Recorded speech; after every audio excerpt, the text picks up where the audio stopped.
Assalamualaikum warahmatullahi wabarakatuh. Welcome back, selamat datang lagi di channel Babe Aldo bersama gue Babe Aldo. Yang malam ini gue alhamdulillah deketan dikit itu kan mic-nya nggak ya. Gue maafin banget, sehat. Nih ntar gue cium tangan dibilang apa lagi nih? Soalnya deket sama Habib Radikal sih ya. Gimana Habib, sehat Beb? Nah suaranya beliau ini pelan, deketin. Baik, sehat, alhamdulillah.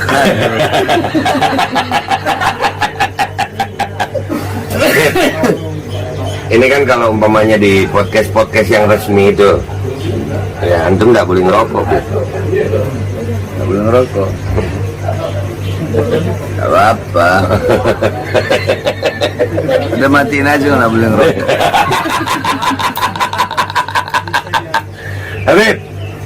Habib ini kan sering buat viral gitu kan.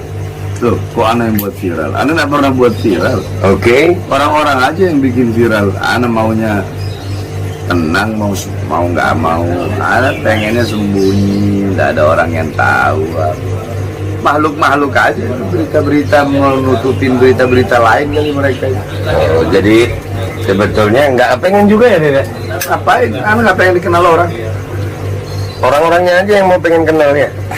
Iya. Tapi Beb, ini kan sering Beb, orang-orang ini bilang Habib Bahri itu kok suka caci maki sih? Apakah itu akhlak Rasulullah? Iya. Caci maki. Iya. Siapa ya? Anu caci makinya seperti apa dulu? Lah makanya orang-orang itu sering bilang gitu aja Beb. Caci maki. Padahal bukan caci maki kalau gue ngeliatnya sih ya. Cuman kan gue ini pura-puranya gue jadi netizen yang pertanyaannya suka nggak berani ngomong ke dia langsung gitu. Itu di sana ada Habib juga noh. Tunjukin mukanya, siapa tahu ada yang laku. Hei, saya kompetitornya aduh. Aus. Saya pengemis di jalan.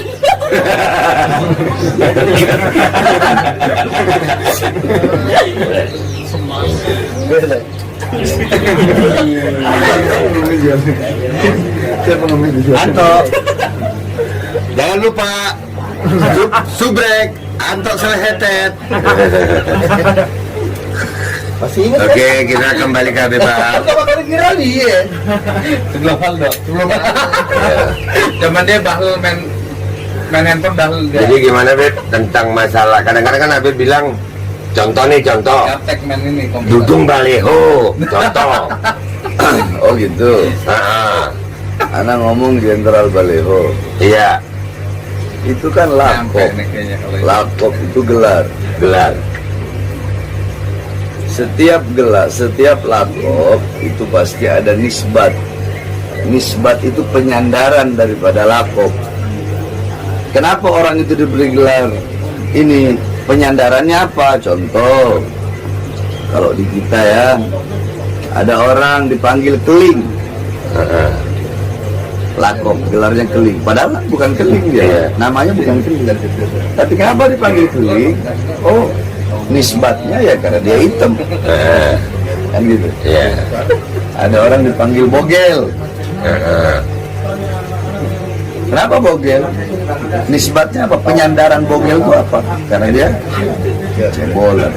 Iya. Terus seperti contoh Imam Hatim Al-Asom. Al-Asom itu artinya tuli. Kenapa beliau diberi gelar tuli, lakopnya tuli? Nisbatnya apa? Penyandarannya apa? Oh, karena beliau pernah berpura-pura tuli atau berbohong kalau beliau itu tuli demi menjaga perasaan seorang wanita. Selama wanita itu hidup, maka selama itu juga beliau berbohong kalau beliau hidup, padahal beliau mati. Al-Asom. Apalagi Abu Nawas. Itu lakop tuh. Kenapa dinamakan Abu Nawas? Oh, karena dia bapaknya kerah. Karena Abu Nawas itu kalau pakai kerah itu, kerahnya lebih panjang dari kepalanya. apalagi Sufyan Ats-Tsauri As-Saur, artinya banteng. Kenapa diberi lakop banteng? Nisbatnya apa? Penyandarannya apa? Oh, penyandarannya karena Sufyan Ats-Tsauri dulu pernah masuk masjid mendahulukan kaki kiri.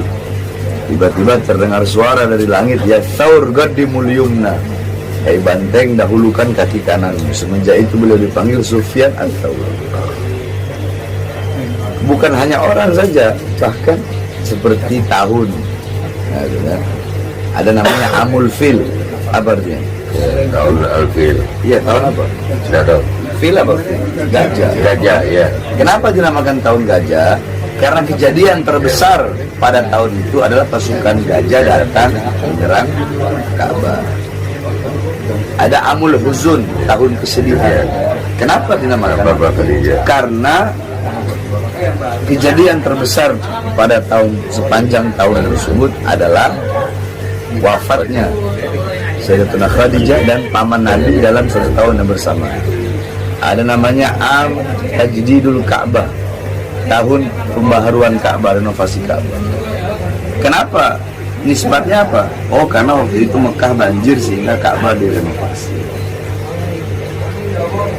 Ya. Nah. Lombok, gelarnya Lombok itu apa? Negeri 1000 masjid. Ya. Kenapa?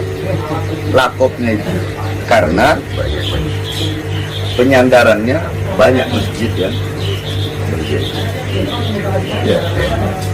Terus kenapa Habib manggil Dudung Jenderal Baleho? Lakopnya Jenderal Baleho. Nisbatnya apa? Karena Bagiana prestasi terbesar dia adalah nurunin Baleho. Oh, iya. Itu nisbatnya. Jadi kan nggak jelek juga sebenarnya ya.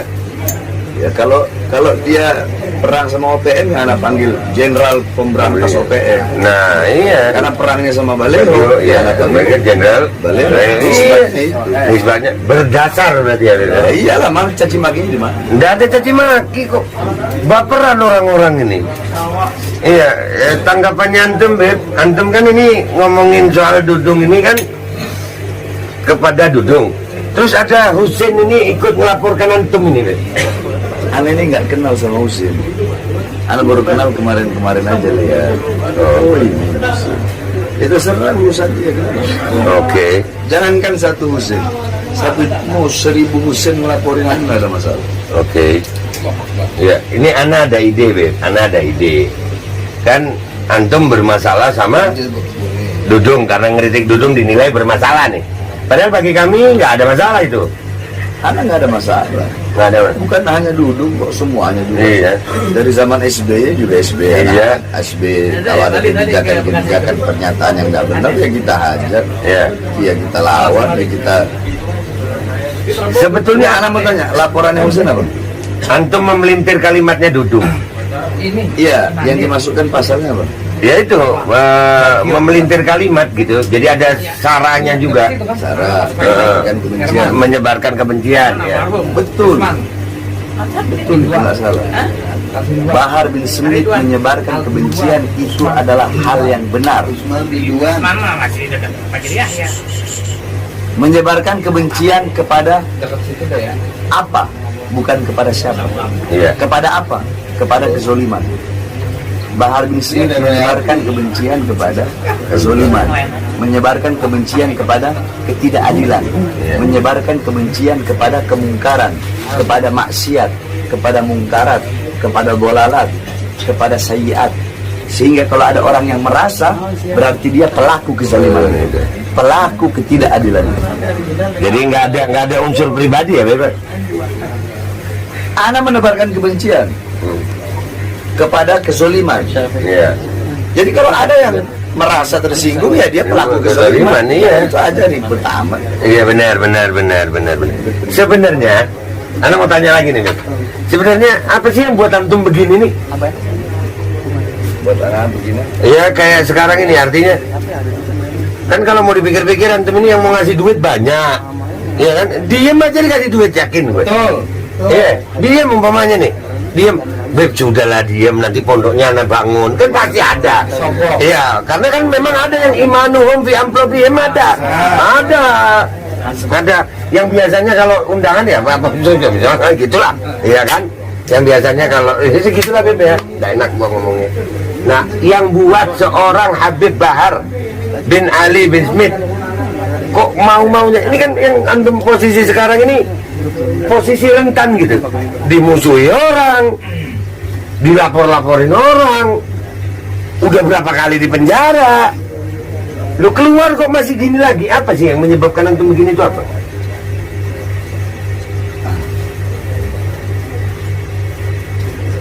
Ana ini kita orang adalah penerus perjuangan kakek-kakeknya kita orang. Kita orang ini adalah penyambung lidah kakek-kakeknya kita orang.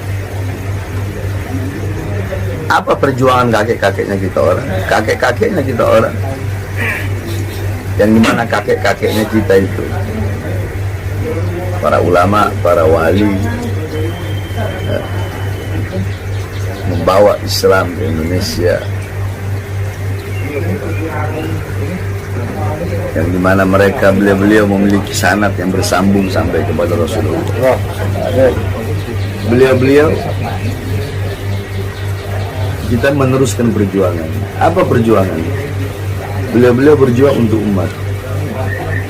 Beliau-beliau berjuang untuk rakyat. Sampai-sampai ya bagaimana Sayyidina Ali dibunuh. Kenapa? Berjuang untuk rakyat. Kita orang penyambung lidahnya. Kenapa Sayyidina Ali dibunuh? Karena lidahnya selalu menyampaikan kebenaran. Sayyidina Husain dipenggal kepalanya, Sayyidina Hasan diracun. Kenapa? Karena mereka berjuang, berada di barisan paling depan, tegak berdiri, tidak pernah tunduk kepada kezaliman. Mereka selalu menyampaikan kebenaran. Mereka selalu menyampaikan yang benar itu benar, yang hak itu hak, yang salah itu salah. Mereka tidak pernah diam terhadap kemungkaran, diam terhadap kezaliman itu tidak pernah, tidak pernah seperti itu, tidak pernah. Bahkan sampai Sayyidina Husain setelah wafat Sayyidina Ali Zainal Abidin, salah satu anak beliau yang tersisa, ketika itu beliau sedang berkhutbah. Beliau berkhutbah di hadapan penduduk Kufah. Ada Yazid gitu. Beliau berkhutbah sambil diborgol kedua tangan. Lihat bagaimana kebenaran yang beliau sampaikan di hadapan penguasa, sebagaimana sabda kakeknya, afdalul jihad kalimatu haqqin au fi riwayah kalimatu adlin inda sultanin jair. Jihad yang paling utama itu bukan memegang pedang. Jihad yang paling utama menyampaikan kebenaran, menyampaikan kalimat yang benar, kalimat yang adil terhadap penguasa-penguasa yang zalim. Beliau bilang begini, apakah kalian tidak mengenaliku? Barang siapa yang mengenalku maka dia telah mengenalku. Barang siapa yang tidak mengenalku maka akan aku perkenalkan siapa diriku di hadapan penduduk Kufah. Ana Ibnu Zamzam was Safa. Allah. Ana Ibnu Khairul Khalqillah. Ana Ibnu man asrahu minal masjidil haram ilal masjidil aqsa wa mi'rajahu Allah minal masjidil aqsa ila sidratil muntaha. Ana ibnu sayyidul anbiya, ana ibnu sayyidil mursalin, ana ibnu Muhammad ibn Abdullah. Ana ibnu man karamallahu wajhah. Ana ibnu asadul badri wal hunain. Ana ibnu alladhi lam yakfir walau tarfat ain. Ana ibnu Ali bin Abi Thalib. Ana ibnu sayyidatun niswa. Ana ibnu sayyidatun nisa fid dunya wal akhirah. Ana ibnu Fatimah az-Zahra. Ana ibnu Husain. Ana ibnu alladhi qal Rasulullah al-Husain sayyidu syabab ahli jannah. Ana ibnu alladhi ra'suhu qata min al-jasad. Ana ibnu Al-Husain alladhi da'awtumu thumma qataltu. Allah. Kalian yang mengenaliku maka telah mengenaliku, yang belum mengenaliku maka aku perkenalkan siapa diriku. Aku adalah putra dari putra Zamzam dan Safa. Aku adalah putra sebaik-baiknya makhluk yang pernah berjalan di muka buminya Allah. Aku adalah putra seorang makhluk yang pernah Allah perjalankan pada malam hari dari Masjidil Haram ke Masjidil Aqsa, dan Allah naikkan dari Masjidil Aqsa ke Sidratul Muntaha. Aku adalah putra daripada seorang pemimpin para nabi dan pemimpin para rasul. Aku adalah putra Muhammad ibni Abdullah Rasulullah. Aku adalah putra yang Allah muliakan wajahnya karena tidak pernah menyembah berhala. Aku adalah putra daripada seseorang yang tidak pernah kafir walau sekedip mata. Aku putra daripada seseorang yang menjadi singa perang Badar dan singa perang Hunain. Aku putra Ali bin Abi Thalib. Aku adalah putra daripada pemimpin wanita di seluruh muka bumi. Aku adalah putra pemimpin wanita di dunia dan akhirat. Aku adalah anak putra daripada seorang wanita yang di Al-Quran Allah sematkan namanya sebagai Al-Kautsar. Aku adalah putra daripada seorang wanita yang kalau Rasulullah rindu bau surga, Rasulullah menciumnya. Aku putra Zahra Fatimah. Aku putra Husain. Aku putra Husain. Aku putra yang dimana Rasulullah berkata Husain pemimpin pemuda surga. Aku putra seseorang yang kepalanya putus dari jasad. Aku putra Husain. Husain yang kalian undang kemudian kalian bunuh. Yazid mulai gemetar karena banyak penduduk Kufa yang menangis. Langsung Yazid nyuruh anak buahnya untuk azan, untuk memutus, memotong pembicaraan atau khutbah daripada Imam Ali. Allahu Akbar, Allahu Akbar, Allahu Akbar, Allahu Akbar. Asyhadu an la ilaha illallah, asyhadu an la ilaha illallah, asyhadu anna Muhammadar Rasulullah. Langsung Imam Ali bin teriak, ya Yazid, Muhammad Rasulullah jaddak au jaddi. Allah.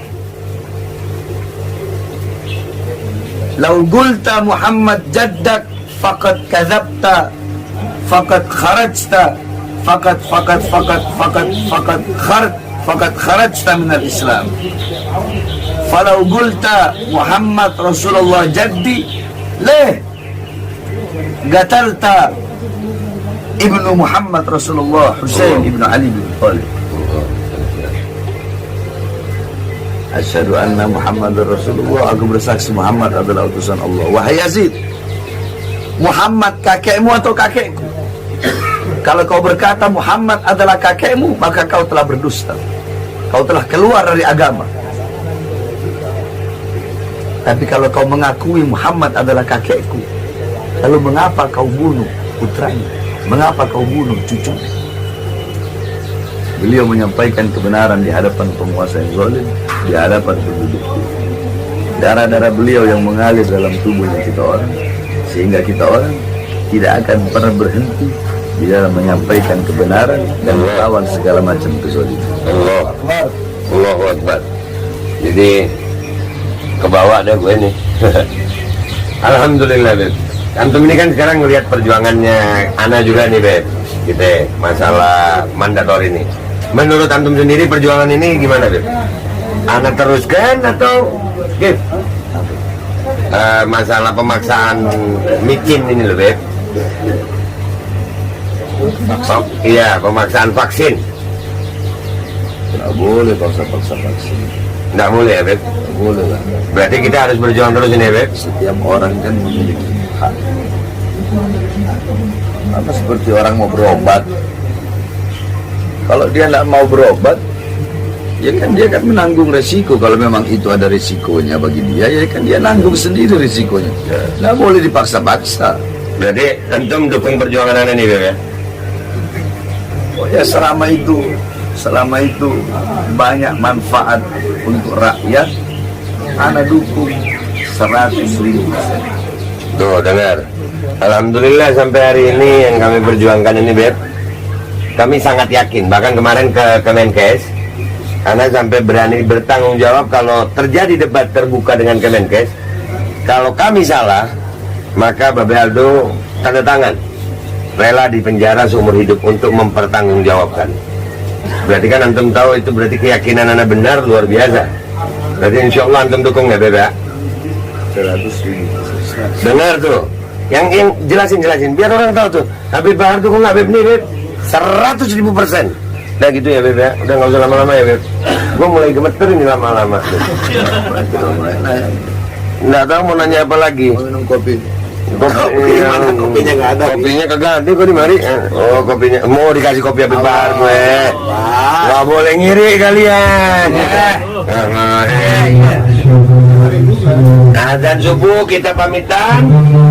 Ya, ini pas azan subuh kita pamitan. Woi, sini, gua mau crossing. Kameranya ke sini, gua mau crossing. Ini Habib Bahar, alhamdulillah, mudah-mudahan beliau umur panjang sehat afiat, istiqomah dalam perjuangannya. Dan alhamdulillah, kita makin semangat karena Habib Bahar dukung 1000%. Udah, gua pamit Pak Sultan. Wassalamualaikum warahmatullahi wabarakatuh.